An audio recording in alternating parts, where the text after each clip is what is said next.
Oh non, pas maintenant! Cria Lorenzo Rivas au téléphone, sa voix résonnant contre les murs lisses du 45e étage de Rivas Industries. Le riche PDG arpentait nerveusement son bureau aux parois vitrées, les yeux rivés sur la scène en contrebas. 3 voitures noires élégantes venaient d'arriver et la délégation chinoise en descendait. Son cœur s'emballa. Le traducteur officiel, indispensable à la réunion, venait d'annuler à cause d'une urgence familiale imprévue.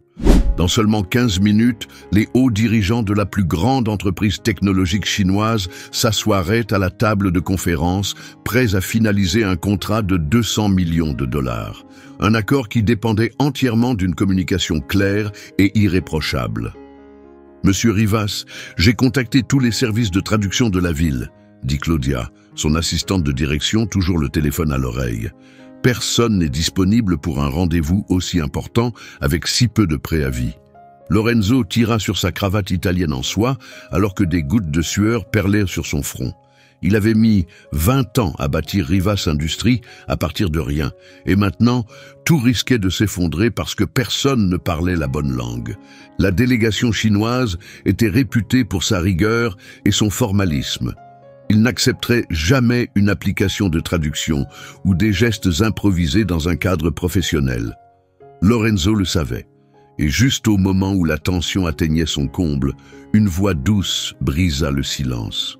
« Excusez-moi, monsieur Rivas, je parle couramment le mandarin. » Tous se retournèrent, surpris.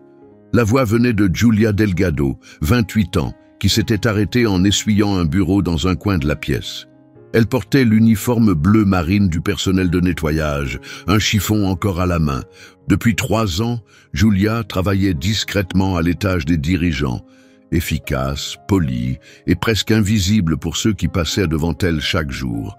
Le silence était désormais si profond qu'on entendait le bourdonnement de la climatisation.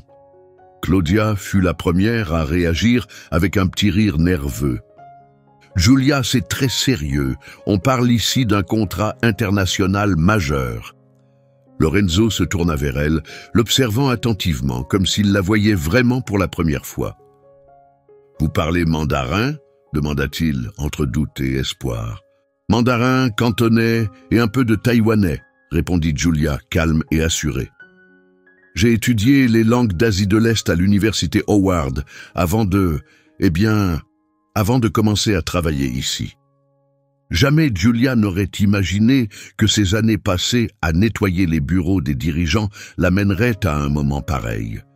Mais pendant tout ce temps, à essuyer les tables en verre, dépoussiérer les meubles brillants, elle écoutait. Elle absorbait le langage des cadres, les stratégies discutées. Elle apprenait en silence, observant tout, surtout Claudia. Le visage de Claudia se durcit, son amusement initial laissant place à de l'agacement. « Lorenzo, voyons, tu ne peux pas sérieusement envisager ça. Tu vas confier notre réunion la plus cruciale de l'année à une femme de ménage ?»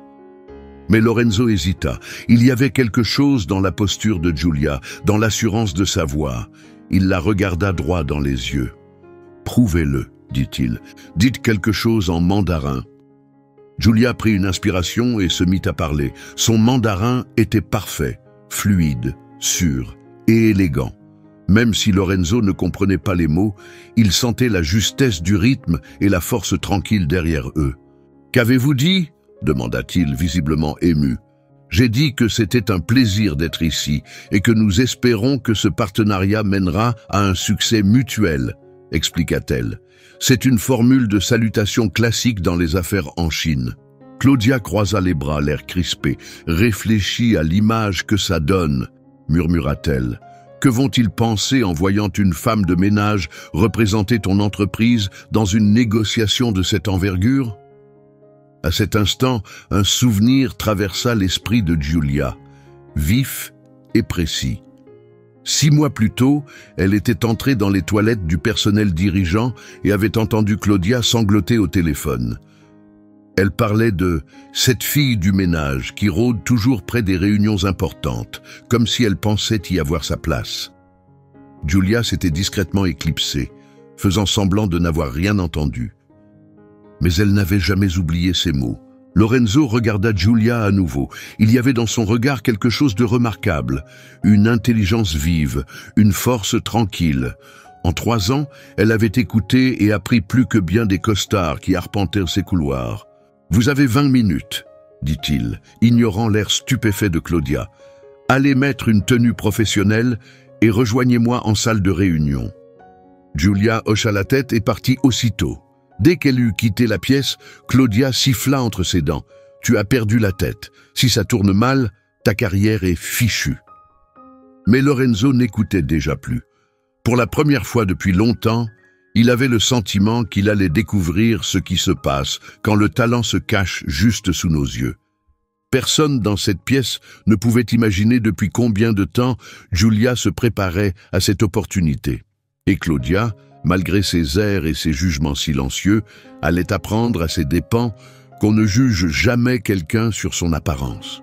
Si cette histoire de persévérance et de dépassement des attentes vous touche, et si vous vous demandez ce qui se passe quand un outsider prend les choses en main et change tout, abonnez-vous. Le meilleur reste à venir. 20 minutes plus tard, Giulia entra dans la salle de conférence. Le silence se fit aussitôt. L'uniforme avait disparu. Elle portait désormais une tenue noire simple, empruntée à la réceptionniste. Ses cheveux étaient relevés en un chignon soigné. Dans ses mains, un carnet de notes comme n'importe quel cadre. « Mon Dieu !» murmura Ricardo, le directeur financier, incapable de cacher son choc. « C'est vraiment la même femme ?» Claudia, assez fort pour être entendue, se pencha vers une autre assistante et dit « Tu peux polir une pierre, mais si c'est du charbon à l'intérieur, ça reste du charbon. » La délégation chinoise était arrivée pile à l'heure. 5 cadres en costume impeccable se tenaient maintenant dans la salle vitrée, discutant calmement en mandarin tout en admirant la vue panoramique sur Manhattan. Lorenzo les accueillit avec des présentations formelles, évitant soigneusement de mentionner le vrai poste de Giulia. « Voici Giulia Delgado, notre responsable des marchés asiatiques et experte en relations internationales, » dit-il avec soin, pesant chaque mot. Le chef de la délégation, M. Wang, s'inclina respectueusement devant Giulia. Lorsqu'elle répondit avec fluidité en mandarin, complimentant leur ponctualité, une qualité très appréciée dans leur culture, son expression passa de la surprise à une approbation sincère. Pendant les 15 premières minutes, Giulia interpréta chaque échange à la perfection. Elle ne se contentait pas de traduire les mots. Elle transmettait le sens, les nuances, le ton. Même les petites blagues passaient naturellement, faisant rire les délégués chinois. Puis Claudia prit la parole. Avec un sourire sucré, elle interrompit. « Giulia, ce serait peut-être le bon moment pour raconter à nos invités ton parcours, disons, peu commun dans cette entreprise. » Lorenzo lui lança un regard glacial, mais elle poursuivit avec un ton faussement aimable. « C'est tellement inspirant de voir quelqu'un améliorer sa condition, gravir les échelons, tu vois ?» La condescendance était impossible à ignorer. Giulia sentit une douleur familière, une blessure qu'elle portait depuis ses 18 ans, quand elle avait dû quitter l'université Howard au milieu de sa 3e année. Sa mère, diabétique, avait perdu son emploi et Giulia avait pris le relais pour subvenir à leurs besoins et payer les frais médicaux. Avec calme, elle répondit « Parfois la vie ouvre des portes là où on ne s'y attend pas. » Monsieur Lee, l'un des délégués, la regardait avec une curiosité silencieuse. Claudia continua, sa voix chargée d'un enthousiasme forcé. « Franchement, qui l'aurait cru? La même personne qui nettoyait ses bureaux il y a quelques années est maintenant à cette table avec nous. » Elle marqua une pause, puis se tourna vers la délégation. Cela montre vraiment à quel point notre entreprise valorise toutes les formes de diversité. Un silence pesant s'installa. Giulia remarqua le changement d'expression chez M. Lee, subtil, mais révélateur. Ce n'était pas du mépris, mais un malaise évident. Dans la culture d'affaires chinoise, le respect de la hiérarchie est essentiel. Elle sentait l'équilibre basculer. Lorenzo intervint rapidement, tentant de corriger le tir. Ce que Claudia voulait dire, c'est que nous savons reconnaître le talent, peu importe d'où il vient. Mais le moment était passé. Dans la suite de la réunion, Julia sentit un changement d'atmosphère. La discussion continua, mais la fluidité avait disparu. Les regards de la délégation restaient polis, mais devinrent plus prudents, plus réservés. Elle ne se sentait plus comme une professionnelle de confiance. Elle était devenue autre chose, une curiosité. Et quelque chose en elle se réveilla. Pendant des années, elle avait nettoyé ses bureaux pendant que des contrats à plusieurs millions étaient signés autour d'elle. Elle avait écouté, appris, tout retenu, chaque plan, chaque erreur, surtout celle de Claudia, comme la fois où elle avait gonflé les chiffres de vente pour impressionner un partenaire, ou quand elle avait volé le mérite d'un projet conçu par quelqu'un d'autre, quelqu'un qui avait fini par être licencié, ou encore quand elle avait utilisé des informations confidentielles de l'entreprise pour faire avancer ses propres négociations personnelles. Julia avait tout vu, et plus important encore, elle avait tout noté. La réunion se termina sur une note polie mais incertaine. Les dirigeants chinois promirent d'étudier la proposition, un langage diplomatique qui signifiait « nous verrons », sauf si une meilleure offre se présente. Une fois la délégation partie, Claudia rassembla ses papiers avec une précision théâtrale. « Eh bien, c'était quelque chose », dit-elle avec un sourire satisfait. « La prochaine fois, on devrait peut-être être un peu plus transparent sur le parcours de notre équipe. » La mâchoire de Lorenzo se crispa de colère, mais avant qu'il ne puisse répondre, Julia se leva. « Claudia, » dit-elle doucement, son ton calme mais soudain autoritaire, « Monsieur Wang a fait un commentaire intéressant avant de partir. » Claudia haussa un sourcil. « Ah oui? Et qu'a-t-il dit ?»« Il a dit qu'il était impressionné par mes compétences linguistiques, mais aussi intrigué par les dynamiques de pouvoir durant la réunion. » Julia marqua une pause. Il m'a demandé de l'appeler plus tard pour clarifier certains aspects culturels de notre présentation. L'expression de Claudia se durcit. Quel genre d'aspect? Le regard de Julia ne vacilla pas. Principalement, il s'interrogeait sur le fait que la personne responsable de toute la communication n'ait pas été présentée comme la négociatrice principale. Dans sa culture, celle qui parle la langue est généralement perçue comme la figure d'autorité. Elle esquissa un léger sourire. Il souhaite simplement mieux comprendre la structure interne de notre entreprise avant de prendre une décision. Le visage de Claudia pâlit alors que les implications se dessinaient. Pendant 3 ans, Julia était restée invisible. Mais elle réalisait maintenant quelque chose de puissant. Être invisible, c'est aussi être sous-estimé. Et lorsqu'on passe des années à écouter, observer et se préparer en silence, cette invisibilité devient une force. Ce que Claudia ne comprenait pas, c'est que chaque remarque, chaque humiliation, chaque tentative de la maintenir à sa place avait alimenté quelque chose de bien plus fort que la colère, quelque chose d'inarrêtable. Elle n'accumulait pas simplement de l'expérience, elle devenait une stratège qui connaissait chaque faille, chaque vérité dissimulée, chaque mensonge feutré ayant circulé dans ces couloirs brillants. 2 heures après la réunion avortée, Julia avait remis son uniforme et poussait silencieusement son chariot de nettoyage dans les couloirs de l'étage exécutif. Mais cette fois, chaque pas était intentionnel. Depuis 3 ans, elle avait répertorié chaque conversation importante, chaque chuchotement imprudent, chaque document laissé à la vue de tous. Et la trace laissée par Claudia était la plus révélatrice de toutes. « Tiens donc, regardez qui est de retour à sa vraie place », lança Claudia à haute voix, s'assurant que tous les cadres alentours entendent. Elle discutait avec Valeria du service comptabilité, la voix remplie de suffisance. Après ce petit numéro d'aujourd'hui, au moins les choses sont claires sur qui est à sa place. Julia continua de nettoyer les surfaces, ses mains bougeant par habitude, pendant que son esprit enregistrait chaque mot. Claudia n'avait aucune idée qu'au fil des années, Julia avait vu ses emails personnels affichés sur écran, entendu des appels parlant de contrats douteux et même trouvé des documents cachés dans le tiroir du bas de son bureau.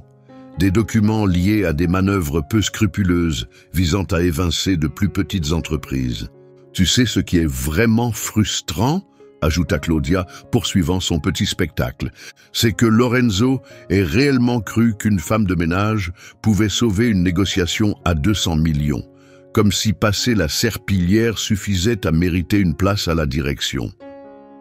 À ce moment-là, le téléphone de Julia vibra doucement dans sa poche. Un message d'un numéro inconnu, rédigé en caractères chinois, qu'elle reconnut immédiatement. « Mademoiselle Delgado, j'aimerais vous parler en privé de notre entreprise et d'une opportunité potentielle. Pourrions-nous nous rencontrer demain à 10 heures au Mandarin Café, rue 42 ? J'ai une proposition qui pourrait vous intéresser. » Monsieur Lee, le cœur de Julia accéléra. Il ne s'agissait plus de traduction, il s'agissait de potentiel. Elle l'avait senti pendant la réunion. Monsieur Lee observait bien plus que sa capacité à parler mandarin. Il étudiait sa tenue, sa confiance, sa capacité à rester droite dans un contexte tendu. Ce soir-là, dans son modeste appartement de Brooklyn, Julia ouvrit un dossier sur son ordinateur, un dossier qu'elle constituait discrètement depuis 2 ans. Pas par méfiance, mais par prudence. Elle savait que les entreprises avaient leurs secrets et sa présence silencieuse lui avait offert une place au premier rang. Le fichier s'intitulait « Rivas Industries ». Irrégularités internes. Il comptait 63 pages. On y trouvait des emails que Claudia croyait effacés, des journaux d'appel extraits de conversations du week-end et des photos accablantes. Preuve que Claudia avait activement saboté des contrats, en particulier ceux venant de petites entreprises populaires au cours des 18 derniers mois.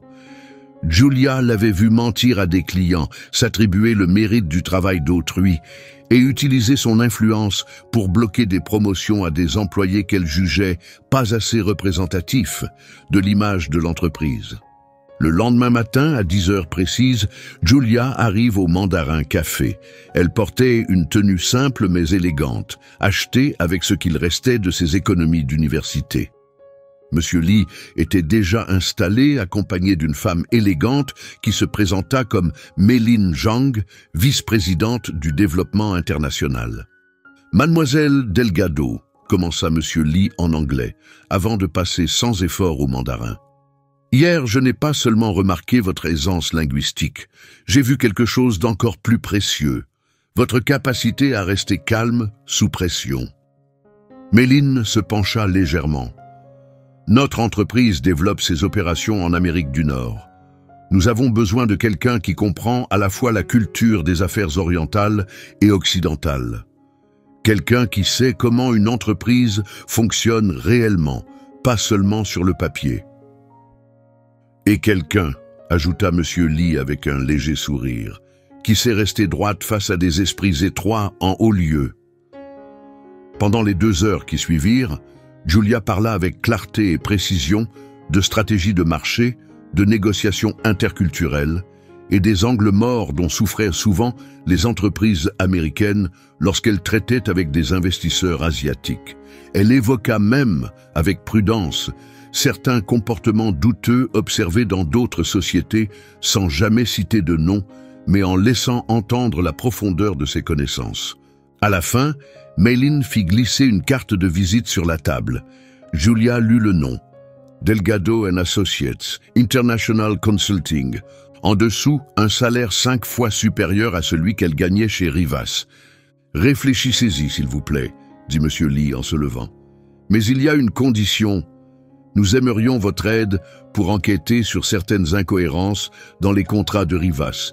Nous avons découvert des indices laissant penser à des violations des lois fédérales sur le commerce international. » Julia garda la carte bien en main. Pendant 3 ans, elle avait été ignorée.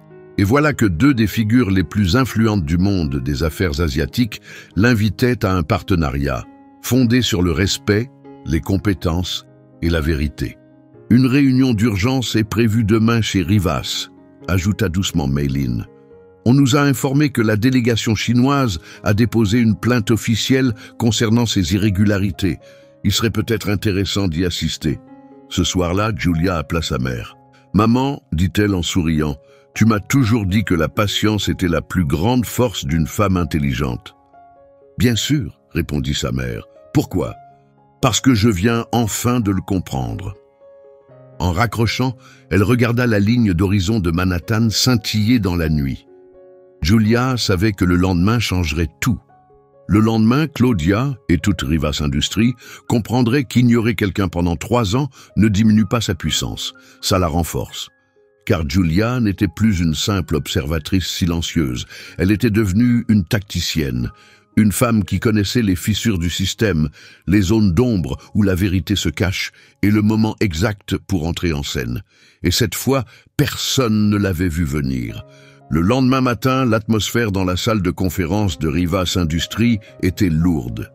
Lorenzo avait réuni en urgence les membres du conseil après avoir reçu une plainte formelle de la délégation chinoise, des accusations suffisamment graves pour entraîner une possible enquête fédérale. Claudia entra dans la pièce avec son assurance habituelle, le claquement de ses talons rouges résonnant sur le sol. Son tailleur rouge vif reflétait son attitude, audacieuse et dominante.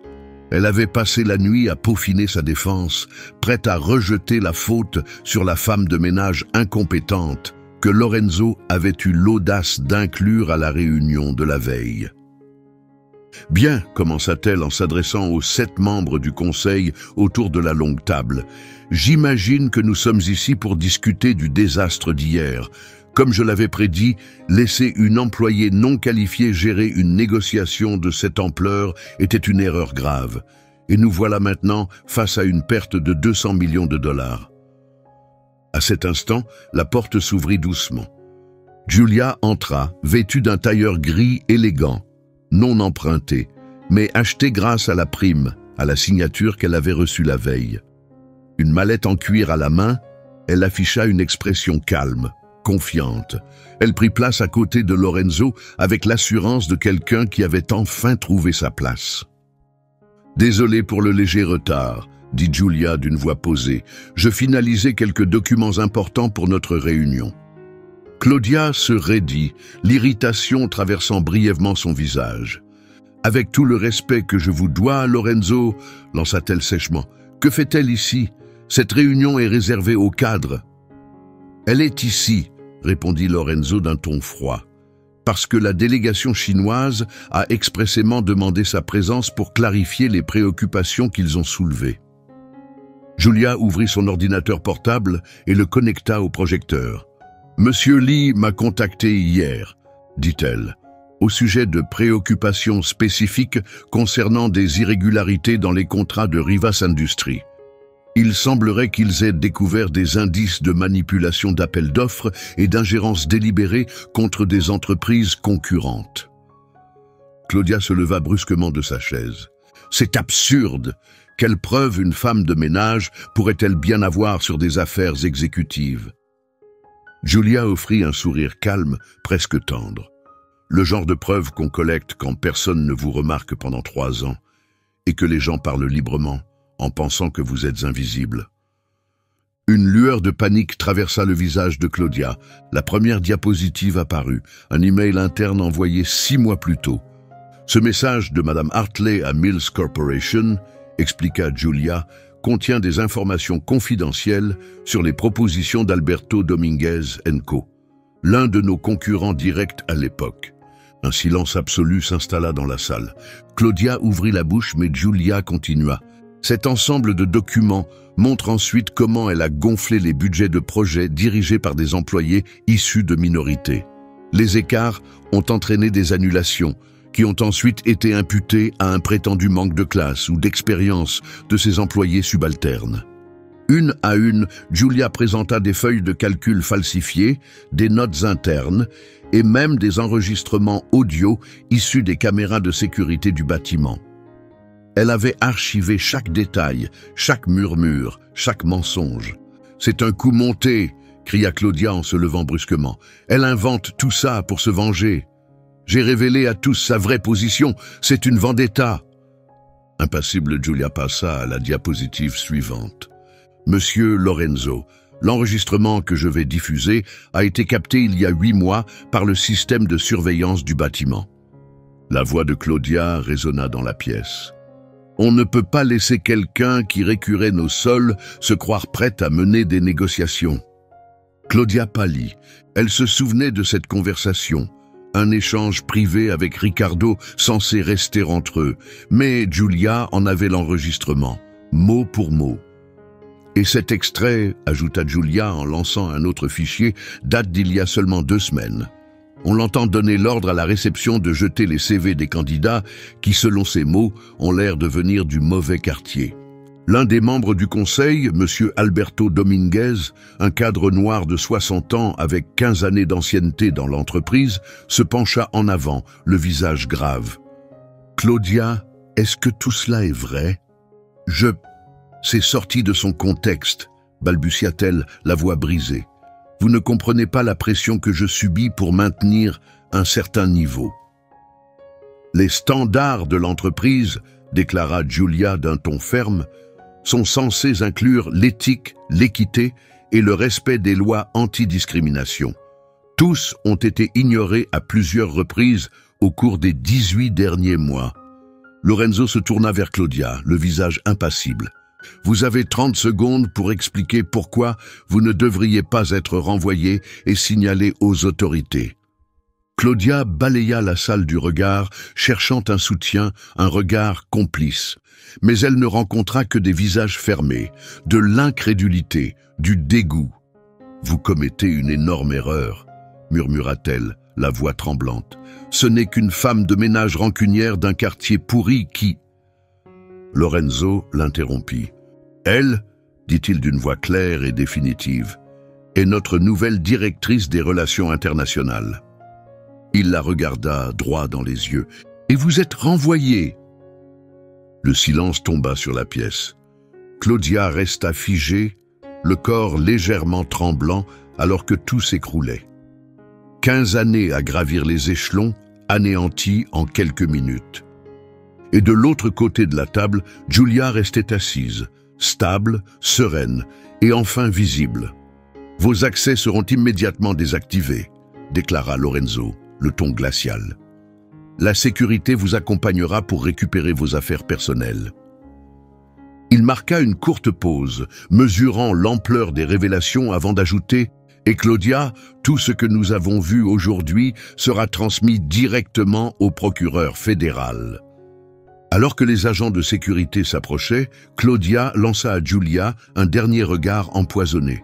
« Tu as peut-être gagné aujourd'hui, siffla-t-elle, mais ça ne change pas ce que tu es. » Giulia soutint son regard avec une confiance tranquille. « Tu as raison, » répondit-elle doucement. « J'ai toujours été quelqu'un qui écoute, qui apprend et qui agit au bon moment.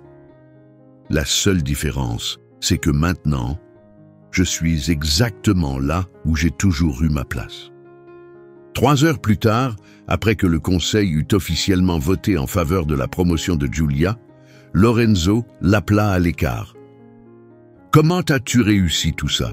demanda-t-il. « Les dossiers, les enregistrements, des années de documentation ?» Pour la première fois depuis des jours, Giulia laissa apparaître un vrai sourire. Quand les gens te traitent comme un meuble, ils oublient que les meubles voient et entendent tout. Claudia avait trop confiance en son statut et pas assez en la force d'être ignorée. Alors qu'elle contemplait la vue depuis son nouveau bureau d'angle, avec Manhattan qui s'étendait devant elle, Giulia comprit quelque chose de profond. La vraie victoire ne réside pas dans la chute d'un autre, elle réside dans la construction d'une vie que personne n'a jamais cru possible pour vous.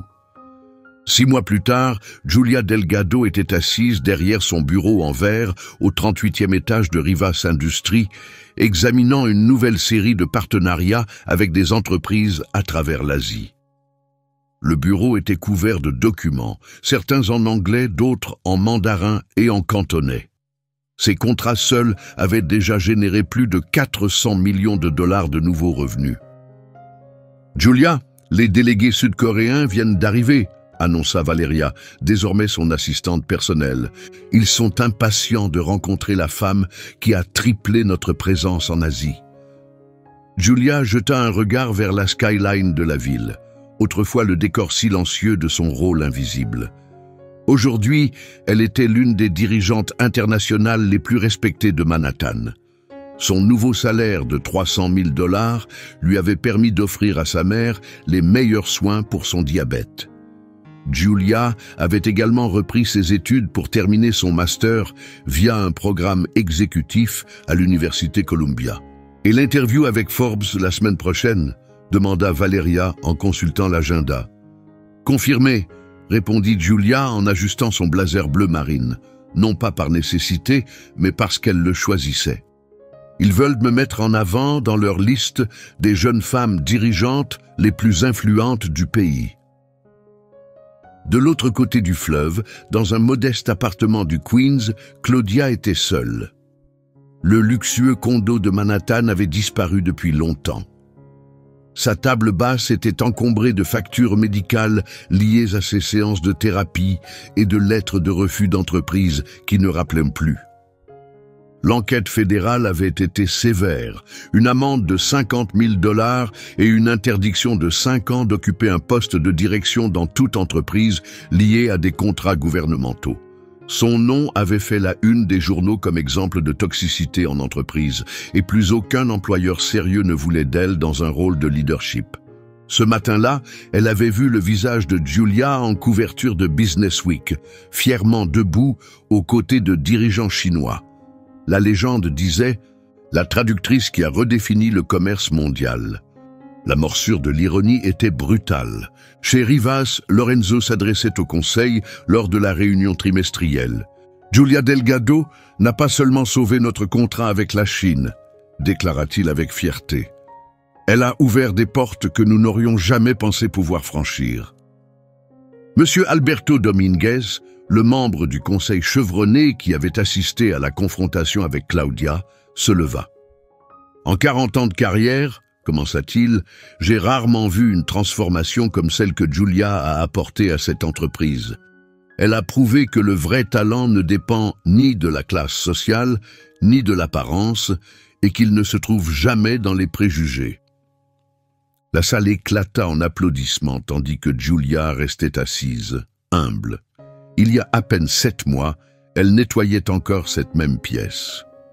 Ce soir-là, dans son appartement récemment rénové de l'Upper East Side, Julia répondit à un appel de sa mère. « Ma chérie, je t'ai vue à la télévision aujourd'hui, » dit sa mère, la voix remplie de fierté.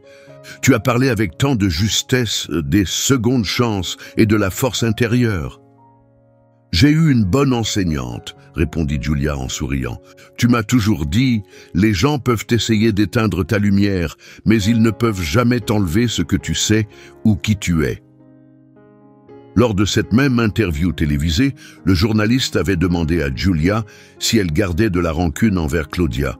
Sa réponse avait été posée et sincère. « Claudia m'a offert quelque chose d'inestimable, » avait-elle dit. « Elle m'a montré exactement ce que je ne veux jamais devenir. » Son arrogance et ses préjugés m'ont appris que le vrai leadership consiste à élever les autres, pas à les écraser. Son histoire ne parle pas seulement de briser les stéréotypes, elle prouve que venir de milieux modestes ne signifie pas manquer d'intelligence ou de valeur. 3 semaines plus tard, Julia se tenait sur scène à l'université Howard, annonçant le lancement d'un programme de bourse qu'elle avait personnellement financé, destiné aux étudiants issus de milieux défavorisés, ayant dû interrompre leurs études pour des raisons financières. Personne ne devrait avoir à choisir entre s'occuper de ses proches et poursuivre ses rêves, déclara Julia devant un auditoire de 500 étudiants dont beaucoup étaient visiblement émus. La bourse Seconde Chance, partiellement financée par Julia elle-même, avait déjà approuvé 20 bourses complètes pour le semestre à venir. De l'autre côté de la ville, Claudia regardait la retransmission en direct depuis son petit appartement. Elle referma lentement l'ordinateur portable, les larmes aux yeux, non pas seulement par regret, mais en réalisant brutalement jusqu'où Julia était allée et à quel point elle-même était tombée. Pour la première fois depuis des mois, les larmes de Claudia ne venaient ni de l'amertume, ni de l'orgueil, mais de quelque chose de plus profond, de ce qui ressemblait enfin à un véritable remords. Chez Rivas Industries, Julia arpentait les mêmes couloirs où elle avait autrefois poussé un chariot de nettoyage. Aujourd'hui, les jeunes cadres la saluaient avec respect. Les assistantes se tournaient vers elle pour des conseils sur leur carrière. Mais ce qui comptait le plus pour elle, c'était d'être devenue la mentor de 5 employés de l'équipe des opérations. Des talents prometteurs qu'on n'avait jamais remarqués auparavant. « Tu sais ce qui m'étonne le plus dans toute cette histoire ?» lui demanda Lorenzo lors d'un moment calme dans son bureau. « Tu avais le pouvoir de détruire entièrement la vie personnelle de Claudia avec tout ce que tu savais. Mais tu t'es concentré uniquement sur ses fautes professionnelles. » Giulia répondit par un sourire calme et réfléchi. « La meilleure vengeance, ce n'est pas de détruire quelqu'un, dit-elle. C'est de créer quelque chose d'aussi puissant, d'aussi incontestable, que tout ce qu'ils ont tenté pour t'arrêter devient insignifiant. » Son parcours avait prouvé quelque chose de profond, que le vrai talent, la force tranquille et la préparation patiente peuvent triompher de tous les préjugés et de toutes les injustices.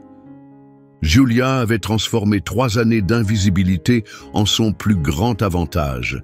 Elle avait montré au monde que les voix les plus fortes viennent souvent de ceux que personne ne regarde, qui observent en silence, grandissent en silence, jusqu'à ce que leur heure arrive. Claudia avait essayé de la faire tomber, avec pour seule arme son arrogance et son jugement superficiel. Et c'est elle qui, finalement, s'était effondrée, victime de ses propres actes. Giulia, au contraire, avait redéfini ce que signifie être une véritable dirigeante. Elle avait rappelé au monde de l'entreprise que le leadership ne se mesure ni au titre ni au bureau d'angle. Il se mesure à la capacité de voir un potentiel là où les autres voient des limites et au courage de l'encourager. Si cette histoire de résilience et de justice vous a touché, n'oubliez pas de vous abonner à la chaîne pour découvrir d'autres récits puissants qui prouvent une vérité simple. Peu importe les obstacles, le talent et l'intégrité finissent toujours par atteindre les sommets.